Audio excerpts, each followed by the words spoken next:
Y'all already know what time it is. It is time for the mess.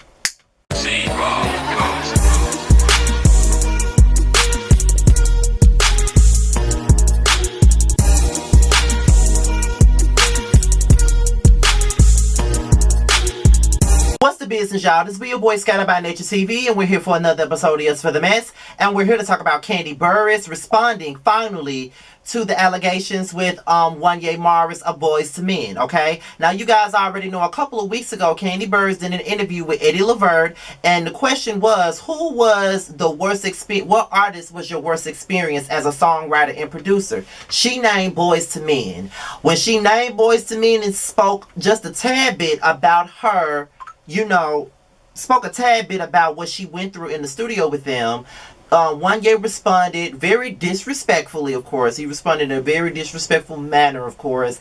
And he said a whole lot of junk about Kandi, and Kandi hadn't responded. But now she has. And she's responded a couple of days ago. I know I'm late with this video, but I've been resting, and that's all I'm doing. So right now I'm trying to catch up on all my content, okay? So I have an article here from JasmineBrand.com. I'm going to read you guys the article, give you my opinion and my thoughts, and then after that, I'm gonna let you guys have your thoughts in the comment section. So let's get into the article. Kandi Burruss stands by her allegations against Boys to Men and the way they treated her, and I quote, "It was disrespectful as fuck." Kandi Burruss is standing by her claims against the R&B group Boys to Men and calls out Wanya Morris for shading her.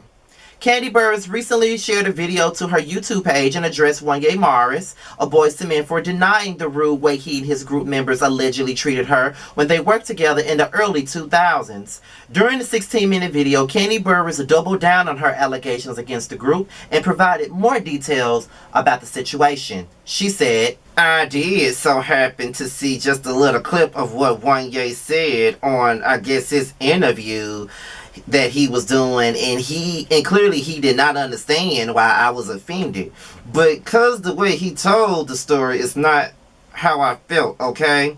And then I noticed he tried to throw a little shade at the end.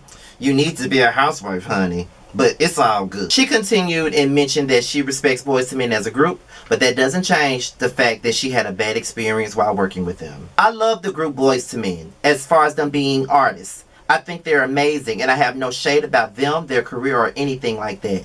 But what I will say is I did have a bad experience." According to Kandi, when she worked with the group, everything was fine until it was time to discuss business and decide how they were going to divide up the ownership percentage of the two records, Good Guy and Beautiful Women, that they worked on together.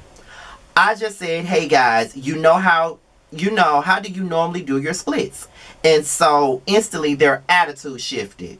Kandi also claimed that Boys to Men tried to cheat her out of the ownership percentage that was due to her for the work that she did on the song Good Guy, and that someone in the R&B group called her manager at the time and said, "I can't even believe that she would fix her mouth to ask us about some splits."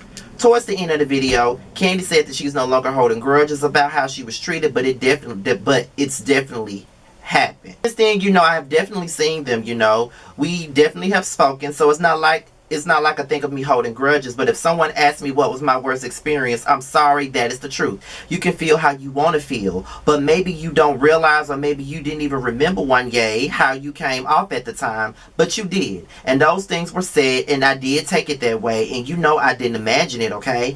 I did not imagine it. It definitely happened, and it was disrespectful as fuck. As previously reported last month during a virtual interview with singer Eddie Laverde, Kandi Burruss was asked who was the most difficult artist or group that she's had to work with.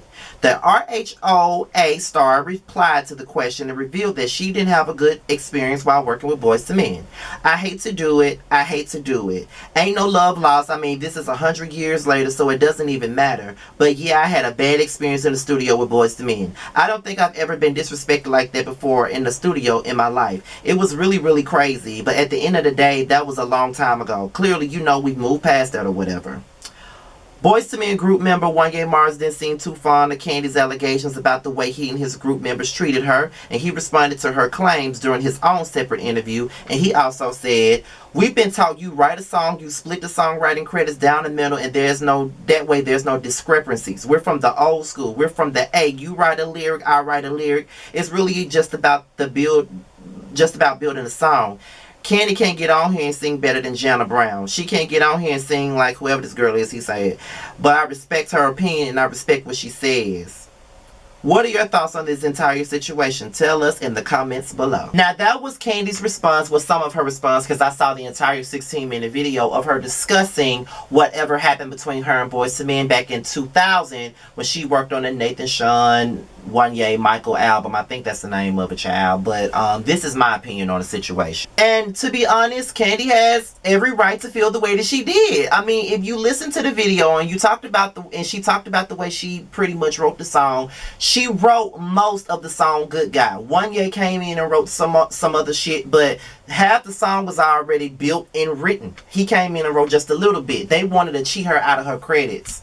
And one thing about me is that I'm a songwriter myself. But I've never had no placements, and I never really known how this shit works. I do know that at one point in time, an artist, it was an independent artist, asked me to write a song for them, and I wrote a song, wrote the entire song. They didn't ask me to co-write anything. I wrote the whole song, had the melody, everything. And when I gave them the song and I gave them the demo, they went and changed up every single word that I wrote except the hook, and I was disgusted by that. I was like, okay, you asked me to write the song, but then you go back and you change my entire song without even consulting with me about it, and that's what you do. So you can have all the credit. You know what I'm saying? Like, that kind of shit like that kind of rubbed me the wrong way with the whole songwriting thing, because I was just so stoked that he was working on this little EP, and I was going to finally get my first song that I wrote on somebody's song, somebody bringing my song to life, and it wasn't even my song that was brought to life. He took my song and reworded the entire thing and made it his words, and that really just rubbed me the wrong way. So yeah, you got to be careful with the songwriting thing. You got to be careful with who you working with. You got to be careful with the whole crafting of the song. You got to be careful with the pay. You got to be careful with everything, like straight up. And really, at the end of the day, Wanya ain't nothing but a queen, okay? And then when you talk about Boyz II Men and you talk about what Kandi said, the first thing that people say is Kandi and Escape don't have a career like Boyz II Men. They were not as successful as Boyz II Men and everything like that. See, what y'all fail to understand is, in this instance, it's not about record sales and it's not about careers. It's about attitude. And nobody wants to work with somebody with a funky ass attitude. Nobody wants to work with anyone with a funky ass attitude. Take me, for example. Obviously, I'm humble and I have a humble spirit and a great personality, and that's why most YouTubers don't mind coming on my platform. That's why people don't mind interviewing with me and Jamar. That's why people don't mind doing panels with me and all of this other stuff, because I have a great spirit and a great personality, and I'm not a bitch. You know what I mean? And Wanya is a bitch. I mean, he sat up there and he drugged Brandy and talked about her sex life when he knew he was fucking her when she was 16 to 17 years old. A complete pig. Babyface said that they were terrible to work with, and so did Dallas Austin, but they had nothing to say when they spoke on them. But when Kandi speaks, another woman speaks on them, now they want to go in and say all this extra shit about her and all this other stuff and bring up the fact that she was fucking Shakespeare. So the fuck what? Who cares? That wasn't even relevant to the conversation. You're just mad because she called you out on your shit and she wanted her money and she wanted her coin. And you cannot be upset with her because she wanted her coin. If the song was halfway built and you wrote a significant part of the song, that's fine. But if she wrote most of the song, she deserves most of the splits. And then you want to give motherfuckers splits who wasn't even in the studio when the song was written. You want to give Nathan a split and he didn't write a damn word on the song. You know what I'm saying? So fair is fair. So stop. Like, Wanya ain't full of shit, and Boyz II Men ain't been bout shit since the Evolution album. I think the last damn hit record they had was Doing Just Fine. Real talk. And that was in like 98. That was the last time they had a hit record. Because Pass You By was a flop. That was my song, but it was a flop. Thank You in Advance, no one cared. And then they tried to come back out in 2002 with The Color of Love, and nobody gave a fuck. They made this big ass speech about Color of Love coming out, and nobody bought it. And now, at this point, Mike ain't even in the group. And if you watch the video, Kandi said Mike was the only one that was nice to her. Everybody says Mike is the nicest one. That could be why he's not in the group no more. But with that being said, y'all, this was my opinion on Kandi and Wanya Morris of Boys to Men. Be sure to, what are your thoughts on it? Leave it below. Be sure to like, rate, comment, subscribe, and share this video. Do whatever you see fit. Be sure to follow me on all my social media. My Instagram and Twitter will be below at the bottom of the video. With that being said, you guys, I'm out of here. This be your boy Scotty. Peace out.